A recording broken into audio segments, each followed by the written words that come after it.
ሰላም እንዴት ቆያችሁ? የቻናላችን ቤተሰቦች 23ኛው የዓለም ዋንጫ ትናንት ምሽት በሜክሲኮ ሲቲ ስቴዲየም ላይ ጅማሮን አድርጓል። በመክፈቻ ጨዋታ አዘጋጇ ሜክሲኮና የአፍሪካ ተወካዩ ደቡብ አፍሪካ ያደረጉት ጨዋታ በሜክሲኮ 2-0 አሸናፊነት ተጠናቋል።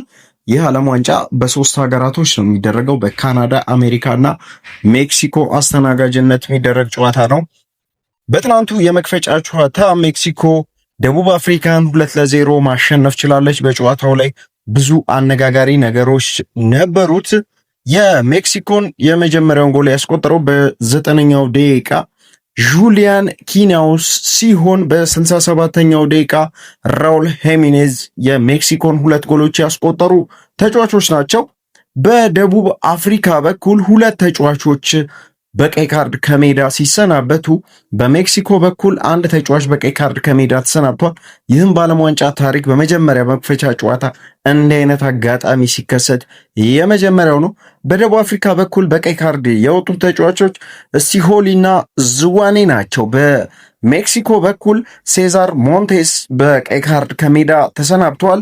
በአንድ ጨዋታ በመክፈቻ ጨዋታ 3 ቀይ ካርዶችን በዓለም ዋንጫው ስንመለከት ይህ ለመጀመሪያ ጊዜ ነው። በታሪክ አጋጣሚ የዓለም ዋንጫ ሁለተኛው ጨዋታ የምድብ አንድ ጨዋታ ሲደረግ የአውሮፓ ተወካዩ ቼክ ሪፐብሊክ በእስያዋ ተወካይ ደቡብ ኮሪያ 2-1 ተሸንፋለች። ይህ ጨዋታ እጅግ በጣም ማራኪ የነበረ ጨዋታ ነው።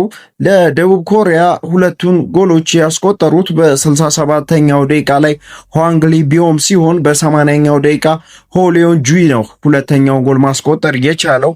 ቼክ ሪፐብሊኮች በዚህ ጨዋታ ቀድሞ ጎል ማስቆጠር ችለው ነበር። በ59ኛው ደቂቃ ሊዝላቭኮቭ ፕራጂች ቀድሞ ጎል አስቆጥሮ ቼክ ሪፐብሊኮችን መሪ ማድረግ ችሎ ነበር። ቼክ ሪፐብሊኮች ይህን ጨዋታ ማሸነፍ ሳይችሉ ቀርቷል። ምድብ አንድን ሜክሲኮ በ3 ነጥብና በ2 ተጨማሪ ጎሎች ምድቡን እየመራች ስትገኝ ደቡብ ኮሪያ በ3 ነጥብና በ1 ተጨማሪ ጎል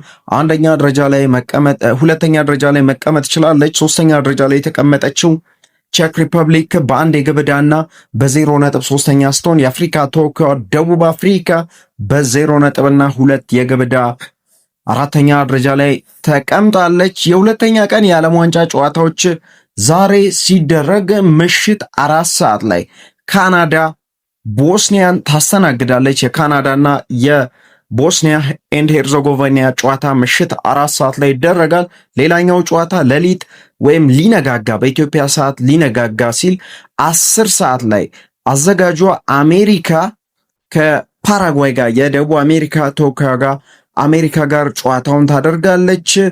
የዛሬን እዚህ ጋር አጠቃለልን። በሌሎች መረጃዎች እስከምንገናኝ መልካም ቆይታ